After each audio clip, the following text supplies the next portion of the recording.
Yes, we reject ourselves. We criticize ourselves constantly. Maybe we accept only some parts of ourselves, some of us not even some parts.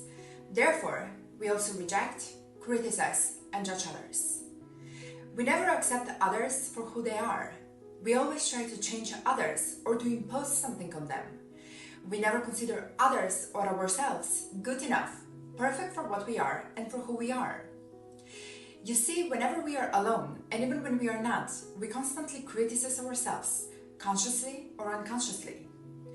And that looks like this. Mostly, we think of how badly we have done things we probably could have done way much better. How incapable we are fat or skinny, our body doesn't look how we want to look, our appearance, our behavior, feelings, thoughts, and we are always not good enough. There is always something. We always think that there is still so much more to be done so we can be successful and accepted by others. Otherwise, we feel and we think that we are nobody.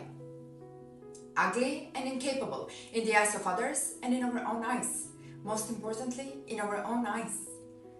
Therefore, we constantly live in misery, frustration and stress, never content, from within and without.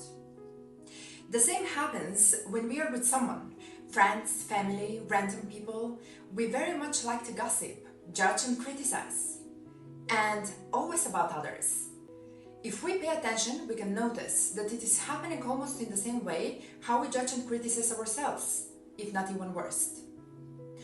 We often talk about other people's lives, how they do, what they have done wrong, how all that is not good, or shame on them, or how fat or skinny they are, poor or rich, God knows what they have done to be there, or to be how they are, etc.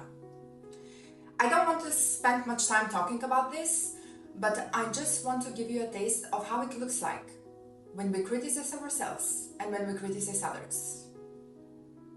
But most importantly to be understood here, and the message that I want to deliver to you is that as we criticize ourselves, we criticize others. If we stop criticizing ourselves, we will stop criticizing others.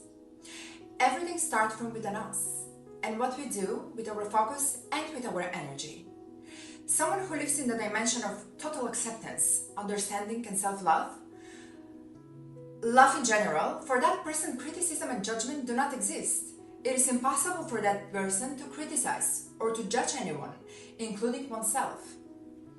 Now, try to see and understand this. When we do something, whatever it is, it tells a lot about us only, not about the others. We can learn a lot about the other person if we truly listen and see actually what that person is doing. The point is that if we want to make the change, we must start from within. Because the outside world is just a manifestation of our inner world. The mission will be very much unsuccessful if we try to change the outside and do nothing about our inside. For example, if we know a person who criticizes, judges and gossips a lot, we cannot do anything to change that person. And if we try to do something about that, we will create only trouble. Remember, someone changes something from within and without only if they are ready for that. And if they really want to change, not because we want them to change, or because we think they need to change. So us trying to change someone is just a waste of our precious energy and time. Our focus must always be us, not the others. Shift your focus now while you still can. And here is what you can do. First, never stop working on yourself. Become untouchable, unbeatable, centered in your being. So no one, no person, place or thing will have any power over you. Second, we can always choose wisely with whom we want to spend our time, how we want to spend our time, what kind of conversations we want to have, or not have at all. And we can choose not to get involved.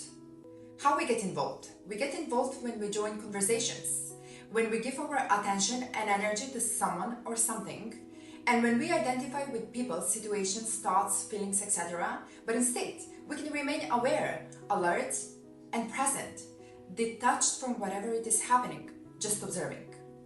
And the third one, always nourish your heart, mind, and whole being with healthy thoughts, foods, and drinks. By doing that, we clean and heal our body and consciousness. Never forget to always feed your soul, your being, with love, because love is the food for your soul. By doing this, taking care of ourselves and loving ourselves, we become strong and we remain in peace, happy and content, no matter what.